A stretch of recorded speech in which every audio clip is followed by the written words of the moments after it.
Hi, I'm Ray Baker, Communications Director for AFT-Maryland, and welcome to our AFT-Maryland Member Spotlight. Joining me today is Renee Reisinger of the Baltimore County Federation of Public Health Nurses. Renee, thank you so much for joining me.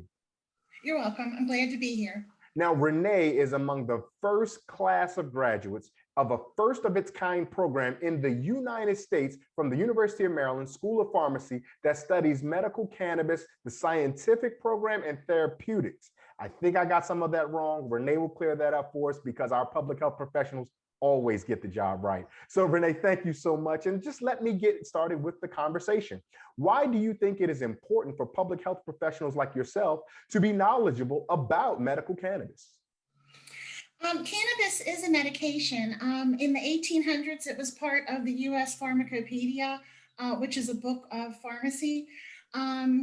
And it's a medication. It's important for healthcare professionals to know the use, benefit, risk, side effects of any medication that patients and the population will be using.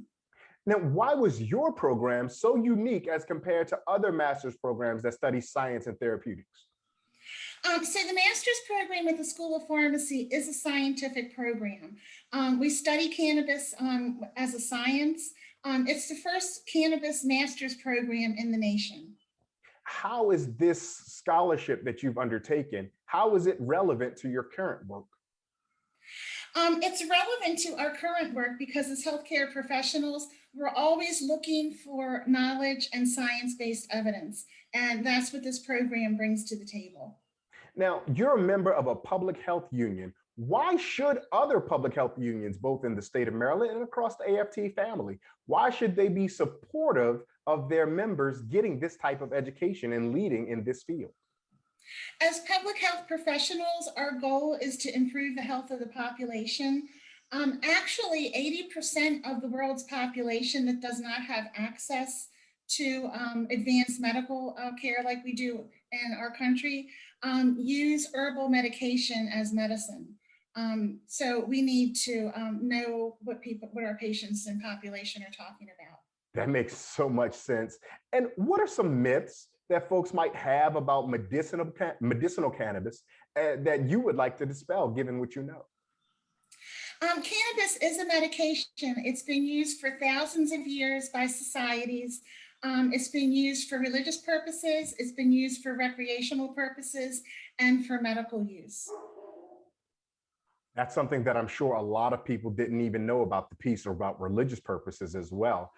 Now, Renee, this is fantastic scholarship, and those of us who may be more inclined to follow behind the science are supportive of what you're doing, but there may be some types who still see this as just an excuse for the hippies to go and get high. What would you say to those critics who say that this isn't worth studying, this isn't worth implementing in the public health field because it's just an excuse for the hippies to get high? Some people use cannabis for recreational purposes for the high. What we focused on is cannabis as a medication. What the science brings to the table is that in the 1990s, it was discovered that every mammal and humans have an endocannabinoid system. So our body is already programmed to need cannabinoids. Every cell in our body has a CB1, CB2 receptor that interacts with our own internal or endogenous cannabinoids that are produced. The names are anandamide and 2-AG. So quite simply put, the hypothesis is that when people have illness and suffer from disease symptoms, there may be an endocannabinoid deficit. And put quite simply, we're just looking for that plant cannabinoid to fix that endocannabinoid deficit and help us feel better. Now, cannabis is one part of a path to wellness. Other things that come into play are diet, exercise, relaxation, meditation. It's a whole encompassing synergy to restore health. It sounds like it was a master's program in medical cannabis, but it really, given your knowledge and expertise, comes across to at least me as a medical program in holistic healing, and the plant just happens to be one aspect of it. Yes, absolutely.